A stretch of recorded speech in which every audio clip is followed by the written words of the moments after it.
चुनाव संपन्न हुआ। अतिक्रमण हटाने के नाम पर भारी भरकम लूट मचाया। वीकेंड कभी दागी चिनिया रोड में पूर्व साइड में मारा, जब पैसा दे दिया मजबूत लोग तो उसको पश्चिम साइड में दागी मार दिया और तोड़ दिया। हाईकोर्ट का हवाला देता है। हाईकोर्ट ने कभी नहीं कहा कि आप अतिक्रमण हटाइए और अतिक्रमण हटाने के आड़ में गरीब आदमी को तबाह करिए। फिर प्रशासनिक पदाधिकारी ये जवाब दे पाएंगे क्या कि जिस दिन अतिक्रमण हो रहा था उस दिन कान में तेल डाल के क्यों सोए थे? और अगर अतिक्रमण हटाना है तो कल्याणपुर के 22 एकड़ शहर का जमीन ट्रांसफरेबल है, CNT नेचर का जमीन है। उस 22 एकड़ को पहले आप अतिक्रमण करिए, तब जाकर के गरीब लोग। यह अतिक्रमण जो चल रहा है वो सही है या गलत है? 100% क्या बंद होना चाहिए? ये अतिक्रमण जरूर बंद होना चाहिए, क्योंकि अतिक्रमण नियम विरुद्ध हटाया जा रहा है। आधिकारिक टीम बना रहे हैं कि और अतिक्रमण हटाएंगे? हाँ, आधिकारिक टीम इसीलिए बना रहे हैं रुपया कमाने के लिए। रुपया कमाना इनका नहीं चलेगा, हम बांसा फाड़ देंगे। अब गलत तरीका से जो अतिक्रमण ये लोग हटाने के नाम पर भाया दोहन कर रहे हैं, कल मैं इसके लिए जो रिस्पॉन्सिबल अफसर है उससे मिलूंगा और अतिक्रमण को 100% अतिक्रमण के नाम पर जो भाया दोहन हो रहा है उसको रोकूंगा। मैं पहले चाहूंगा कि वह लेटर सार्वजनिक करे जिस लेटर के आलोक में यह अतिक्रमण हटाया जाए। विधायक जी, आपको विधानसभा क्षेत्र में कई जगहों पर सड़क निर्माण कराया जा रहा है नया, तो भू अर्जन की बहुत बड़ी समस्या आ रही है। देखिए, भू अर्जन आपको बताते हैं बहुत स्पष्ट सरकार का गाइडलाइन है। लैंड एक्विजिशन बिल पास है लोकसभा में, राज्यसभा में पारित है। यह कानून है कि रैयत के जमीन का 4 गुना दाम सरकारी रेट से नहीं, जो बाजार मूल्य है उसका 4 गुना दाम आप रैयत के खाता में पहले पैसा डाल लीजिए, इसके बाद आप उस पर 1 करोड़ भी मिट्टी डालिए। लेकिन इस कानून का धज्जी उड़ा दिया यहाँ का इस ठेकेदार से, इंजीनियर से मिल करके करोड़ों रुपया रिश्वत लेकर के, और आदिवासी गरीब पिछड़े भूया समाज के लोग उनके जमीन पर पुलिसिया भय दिखा करके अवैध रूप से निर्माण का कार्य करा रहा है। बहुत सारा वीडियो ऑडियो क्लिप भी मेरे पास है। मैं आज वार्निंग देता हूं और सभी गढ़वा रंका के विधानसभा के एक लोगों से विनती करता हूं, इन भ्रष्ट और करप्ट पदाधिकारी के चक्कर में मत आइए।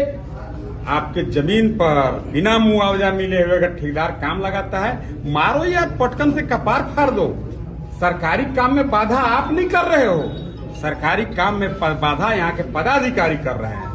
जो कानून है उसके विरोध में जबरदस्ती उनका जमीन लूट रहे हैं। सर, आप विधायक और यहाँ से प्रतिनिधि चुने गए हैं, तो इस भ्रष्टाचार पर नकेल कसने के लिए आपकी तरफ से क्या करेंगे? नहीं, मैं तो इसीलिए आप सभी प्रेस के बंधुओं के माध्यम से गढ़वा रंका विधानसभा के जन जन तक मैं इस बात को पहुंचाना चाहता हूं कि भूमि अधिग्रहण बिल नरेंद्र भाई मोदी काफी उदार दिल के व्यक्ति, जो गरीब दलित शोषित पिछड़े उपेक्षित के काफी हिमायती हैं, उन्होंने भूमि अधिग्रहण बिल बनाया और कहा कि रैयत को बाजार मूल्य के 4 गुना दाम से उसके खाता में पैसा डालिए, फिर उससे कॉन्सेंट पेपर लीजिए। जब मैं संतुष्ट हूँ, मेरे खाता में पैसा आ गया, तब उसके बाद आप काम कर सकते हैं। पीडीएस यहाँ का एसपी बतावे ना भाई, इस कानून का क्यों धज्जी उड़ा रहा है? वो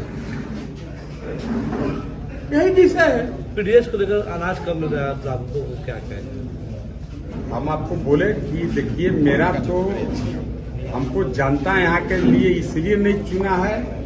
जनता हमको यहाँ पर, जहाँ एक तरफ अरबों रुपया का धन बल का प्रयोग हुआ, जनता ने हमें अत्यधिक वोट देकर के चुनाव जिताया है कि मैं इनकी समस्या को मुखरता से और प्रमुखता से विधानसभा के पटल पर रख सकूं।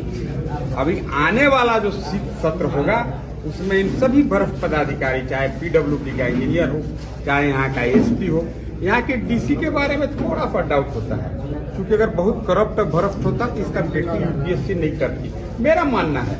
क्योंकि भ्रष्ट करप्ट जो अफसर होते हैं, बेटा गुम हो जाएगा, बेटा लांगड़ हो जाएगा, बेटा फेल हो जाएगा, कुछ न कुछ साला का डिस्प्यूट खटपिट हो ही जाता है। लेकिन DC साहब पर तो नहीं कहेंगे, लेकिन कि भूमि अधिग्रहण बिल इतना ज्वलंत इशू पर पुलिस जो भय दिखा रहा है, पटकन लेके रेट रहा है, आपको बताएं ग्राम सभा तक नहीं हुआ। दूसरे को बन रहा है जो हाँ, जो रोड बन रहा है उसमें ग्राम सभा नहीं हुआ, वहाँ के मुखिया को कॉन्फिडेंट में नहीं रोड लिया। कहाँ बन रहा है? रोड क्यों बन रहा है पहले तो हमको ये बता मेरा सरकार, जब बिना मुआवजा के क्यों गरीब को लूटना चाहता है सरकार? अब अगर ये लोग कहते हैं कि अभी बनने दीजिए, बाद में मिल जाएगा, प्रोसेस में है, अगर प्रोसेस में है तो मेरा तो 7 साल पहले जमीन गया है, 50 लाख रुपया का भू अर्जन कहा जे आपको देंगे, कहा दिया? रोड बना, ठेकेदार जय हिंद, और साहब लोग भी जय हिंद, तड़पते रह जाइएगा, कभी आपको मुआवजा नहीं मिलेगा। इसीलिए मोदी जी ने कहा है कि भूमि अधिग्रहण कर लो, इसके बाद ही उसमें काम होगा। ये मैं नहीं कह रहा हूं, अगर ये कानून नहीं है एसपी हमको जेल में डालो। अब बात समझ गए, कानून का मार्ग कौन कर रहा है एसपी?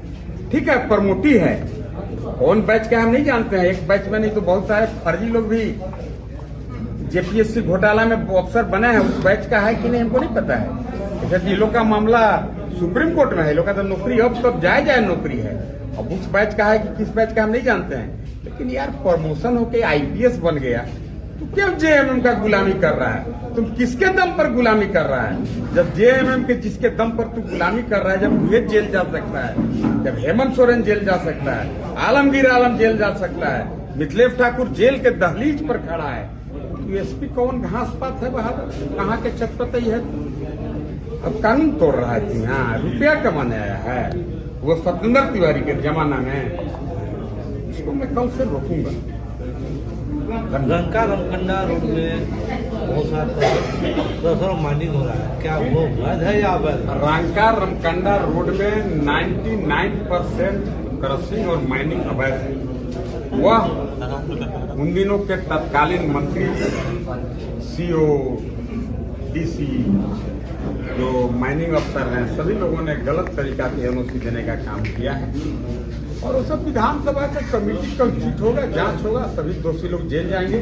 और जिन लोगों ने भी इस तरह के अवैध माइनिंग के लिए परमिशन दिया है, उनके भी डांड में पगा लगा के खिंचवाएंगे। हम तो हिले जमले हैं, हम तो 100 नहीं, हम तो हकन के कहते हैं, न तो हम घूस लेते हैं, न हमको घूस लेने वाले से कोई लगाव, न खाएंगे न खाने देंगे, खा गया तो वे पेट में हुर के निकाल लेंगे सुगा से। आप लोग भी पत्रकार हैं, 10 साल मेरे कार्यकाल को आपने देखा है, कभी भ्रष्टाचार को बढ़ावा नहीं दिया। और भी एक बात आपको बताते हैं, अभी आप चलिए नहीं, लाइसेंस बहुत लोगों को हो गया, आर्म्स का लाइसेंस हो गया, पिस्टल का लाइसेंस हो गया, राइफल का लाइसेंस हो गया, सब नियम विरुद्ध। कल वह हथियार कहाँ चलेगा? एक आम सामान्य लोगों पर चलेगा। आखिर लाइसेंस देने के पहले जो क्राइटेरिया है, जो मानक है, उसको ताका पर क्यों एसपी और डीसी ने उस नियम को शिथिल करके और क्रिमिनल और अपराधी को लाइसेंस देने का काम? एक क्रिमिनल तो कहता है कि हमरा पर न केस होगा, हम अपन मेहरारू के नाम पर राइफल और पिस्टल ले लिए, नाम पर मेहरारू के राइफल और पिस्टल लेके और फॉर्चूनर गाड़ी में राइफल और ढगा के जो बम्पर चल रहे हैं, मार देगा उसका मर्दनवा, अगर वो गोली, चूंकि तो क्रिमिनल है, अपराधी है, मार देगा, तो लाइसेंस दे वाला डीसी और एसपी के आप बताइए, तो डांड में पगा बनाना चाहिए कि नहीं बनाना चाहिए? माफी से पूछते हैं। हम अभी भी कहते हैं एसपी डीसी आप लोग को मैं आदर करता हूँ, आप पढ़े लिखे लोग, इसीलिए अफसर, वैसे सभी लाइसेंस को कल रद्द करो, कल। जिनका आपराधिक पृष्ठभूमि है बैकवर्ड से मत दो, पत्नी के नाम पर लाइसेंस दे दिया, अब मर्दाना अपराधी है लेके बम्पर चल रहा है, कोई शरीफ आदमी को लाइसेंस नहीं मिला। अब क्यों डरते हो यार? डीसी हो, एसपी हो, क्या कर लेगा सरकार? बंदी करा लेगा, जहां भी जाएगा तो महीना मिलवे करेगा। अब इतना चुराइए लिया, आप वही मतलब धीरे धीरे कले कले खाने का प्रयास करो, लेकिन हम खाए नहीं देंगे, हम जात लगा देंगे खाने। लेकिन वो सब संस्कार रद्द कर दो ताकि कुछ तुम्हारा लाइफ और जीवन नौकरी बच सके। सरकार भी एक स्तंभ है जी, प्रेस मीडिया के बंधु आप स्तंभ हैं। मैं आपके माध्यम से उन तक इस बात को पहुंचाने के लिए आपको कह रहा हूं कि भाई आप एक अपराधी के पत्नी के नाम पर लाइसेंस दे दिए, इसका मतलब क्या है आप बताइए? अपराधी है, ओकर माई के नाम पर लाइसेंस दे दी, ओकर माई राइफल चलाएगी, ओकर माई पिस्तौल लेके चलेगी, कि क्रिमिनल में चलेगा, ये सब विषय है। ठीक। ठीक